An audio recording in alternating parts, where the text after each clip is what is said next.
Assalamualaikum warahmatullahi wabarakatuh.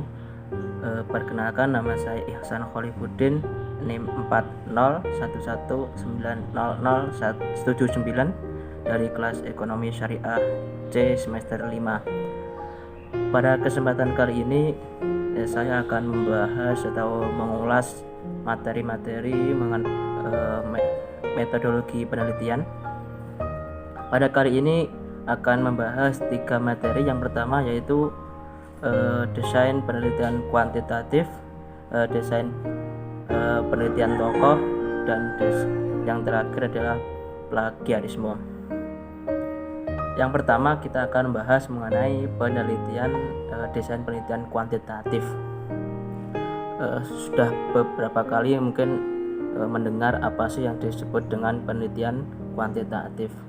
Nah, desain penelitian kuantitatif adalah proses menemukan pengetahuan yang menggunakan data berupa angka sebagai alat untuk menganalisis keterangan mengenai apa yang ingin diteliti atau yang ingin diketahui. Langsung saja, untuk prosedur penelitian kuantitatif itu yang pertama mengidentifikasi masalah. Sudah pasti apabila akan melakukan penelitian kita harus mengidentifikasi terlebih dahulu masalah yang ingin diteliti. Setelah itu yang kedua yaitu merujuk ke teori. Jadi teori apa yang cocok untuk penelitian tersebut. Yang ketiga mengemukakan hipotesis. Jadi hipotesis apa kita kemukakan lebih dahulu. Yang keempat yaitu mengumpulkan data. Jadi dalam penelitian ada pengumpulan data. Ini harus teliti ketika pengumpulan data. Yang kelima yaitu menganalisis data. Jadi data yang sudah terkumpul tadi dianalisis dengan cermat dibandingkan dengan teori-teori hipotesis yang sudah ditentukan. Selanjutnya itu yang terakhir membuat kesimpulan atau membuat laporan dari hasil penelitian tersebut, desain kuantitatif. Pada desain penelitian kuantitatif ini ada dibagi menjadi 6 jenis. Yang pertama yaitu desain eksplanasi. Yang kedua yaitu desain deskriptif. Yang ketiga adalah penelitian korelasi. Yang keempat adalah penelitian survei. Yang kelima ada penelitian ex post facto. Yang terakhir atau yang keenam adalah desain through experiment. Nah, desain penelitian kuantitatif itu ada kriterianya. Yang pertama yaitu memberikan jawaban terhadap suatu atau beberapa masalah, satu masalah atau beberapa masalah atau pertanyaan mengenai penelitian. Yang kedua adalah mengontrol atau mengendalikan varian. Untuk kegunaannya sendiri, yang pertama yaitu untuk menjawab pertanyaan penelitian. Yang kedua yaitu mengontrol atau mengendalikan variabel bebas ekstra. Dan itu ada validitas internal dan validitas eksternal. Nah, selanjutnya kita akan materi selanjutnya itu desain penelitian tokoh. Apa sih yang dimaksud dengan desain penelitian tokoh? Sebelumnya studi tokoh itu adalah merupakan salah satu jenis penelitian kualitatif yang mana itu sering digunakan untuk penyelesaian studi seperti membuat skripsi, tesis maupun disertasi.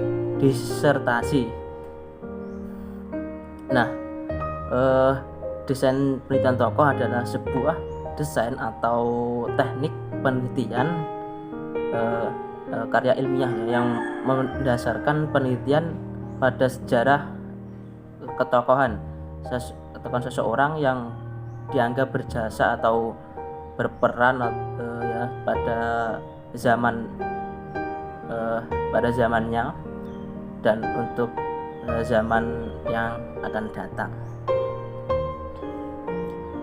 Nah, untuk kriteria tokoh yang diteliti itu ada 3. Yang pertama itu integritas tokoh. Apa sih yang dimaksud dengan integritas tokoh itu? Integritas tokoh ini adalah apa yang dapat dilihat dari kedalaman ilmu yang tokoh tersebut, atau keberhasilan dalam memimpin atau dalam suatu bidang keilmuan. Selanjutnya itu ada yang kedua, yaitu karya monumental. Itu baik karya berupa karya tulis maupun karya nyata atau berupa bentuk fisik ya maupun non fisik, yang bermanfaat bagi masyarakat atau pemberdayaan manusia baik pada zamannya maupun zaman sesudahnya. Yang ketiga yaitu kontribusi. Nah, yang ketiga ini juga dilihat bagaimana kontribusinya dalam masyarakat yang dapat dirasakan oleh masyarakat baik dalam bentuk pemikiran maupun aksinya. Nah, selanjutnya adalah model penelitian tokoh. Dalam menentukan, yang pertama itu menentukan tokoh yang dikaji. Sudah pasti ya, ketika kita akan meneliti sebuah tokoh, kita harus menentukan tokoh yang dikaji terlebih dahulu. Yang kedua adalah menentukan objek formal yang hendak dikaji. Yang ketiga, mengumpulkan data-data yang terkait dengan tokoh yang dikaji dan isu-isu pemikiran yang hendak akan diteliti.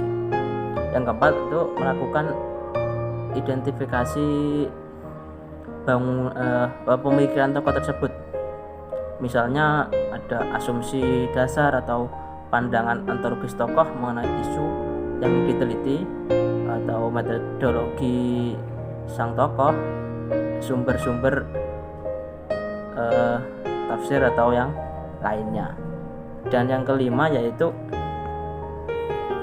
menjelaskan atau melakukan analisis terhadap pemikiran sang tokoh yang hendak diteliti. Itu mengemukakan keunggulan dan kekurangan dari argumentasi dari tokoh tersebut. Nah, dalam menganalisis penelitian studi tokoh itu ada beberapa yang perlu diperhatikan. Yang pertama yaitu koherensi intern, yaitu agar dapat menganalisis secara tepat dan mendalam semua konsep dan aspek pemikiran tokoh tersebut. Yang kedua adalah bahasa inklusi dan analogi. Nah, jadi bahasa yang digunakan seorang peneliti seorang pemikir dalam pemikirannya itu pada hakikatnya tidak bertentangan dengan norma yang ada. Yang selanjutnya yaitu kontribusi tokoh. Jadi pemikiran, ide, dan gerakan seorang tokoh itu selalu dimaksudkan untuk memberikan analisis, pemaknaan, metode, bahkan solusi bagi berbagai persoalan seperti dalam keilmuan, sosial, politik, agama, dan masalah-masalah lainnya yang dihadapi masyarakat. Untuk materi yang ketiga yaitu kita akan membahas mengenai plagiarisme.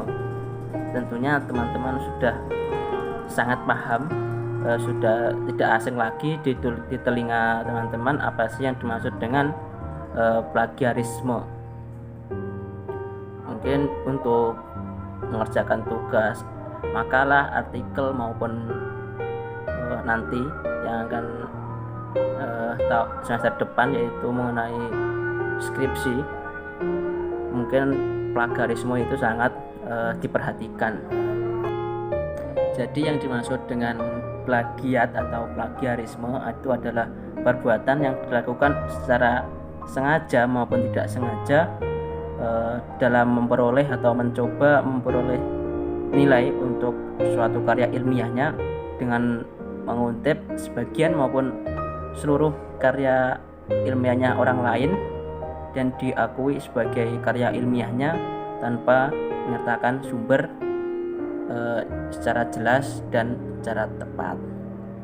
Nah, dalam plagiarisme itu dibagi menjadi beberapa ruang lingkup. Yang pertama yaitu mengutip kata atau kalimat orang lain tanpa menyebutkan sumber atau asalnya. Yang kedua itu menggunakan gagasan atau pikiran tokoh atau pendapat orang lain tanpa menyebutkan nama tokohnya atau sumbernya.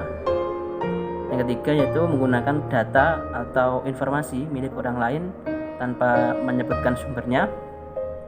Yang keempat yaitu mengakui karya ilmiah atau tulisan orang lain sebagai karya ilmiahnya sendiri. Yang kelima yaitu melakukan parafrase tanpa menyebutkan sumber atau asal dari yang diperoleh tersebut. Yang keenam atau yang terakhir yaitu menyerahkan karya ilmiah orang lain dan diakui sebagai karya ilmiahnya sendiri. Selanjutnya yaitu tipe plagiarisme. Jadi menurut Sulistyo ada beberapa tipe plagiarisme. Yang pertama itu kata demi kata.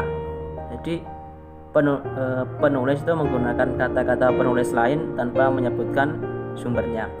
Yang kedua yaitu plagiarisme atas sumber, yaitu penulis menggunakan gagasan orang lain tanpa memberikan pengakuan bahwa itu adalah gagasan orang lain dan tidak menyebutkan sumbernya secara jelas. Yang ketiga yaitu plagiarisme kepengarangan, jadi mengakui sebagai karangannya sendiri akan tetapi yang aslinya yaitu karangan orang lain. Yang keempat yaitu self plagiarisme, yaitu mempublikasikan suatu artikel lebih dari satu redaksi publikasi. Jadi mendaur ulang karyanya, karya ilmiah atau karya tulisnya, dan kemudian dipublikasikan lagi. Nah, untuk plagiarisme itu sebenarnya sudah diatur dalam undang-undang, yaitu pada pasal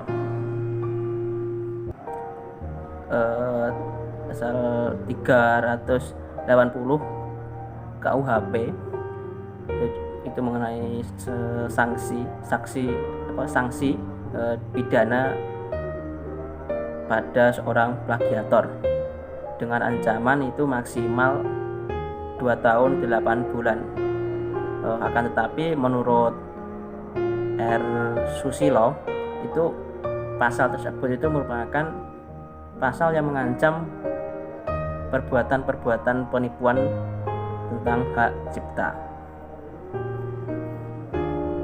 Selanjutnya yang terakhir yaitu bagaimana kita terhindar dari plagiasi atau plagiarisme dalam menulis karya ilmiah.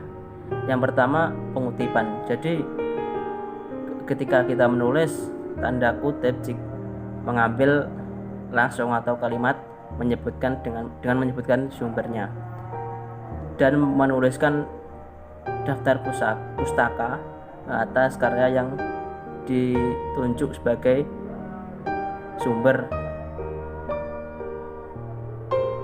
dari karyanya. Yang kedua yaitu melakukan parafase. Melakukan parafase dengan tetap menyebutkan sumber yang digunakan secara jelas. Jadi parafase tapi menyebutkan sumbernya, baik itu menggunakan catatan kaki footnote maupun endnote. Nah, mungkin cukup sekian yang bisa saya sampaikan. Apabila ada kekurangan, ada kesalahan dalam menyampaikan materi atau pengulasan materi, saya pribadi mohon maaf. Akhiran wabillahi taufiq wal hidayah. Wassalamualaikum warahmatullahi wabarakatuh.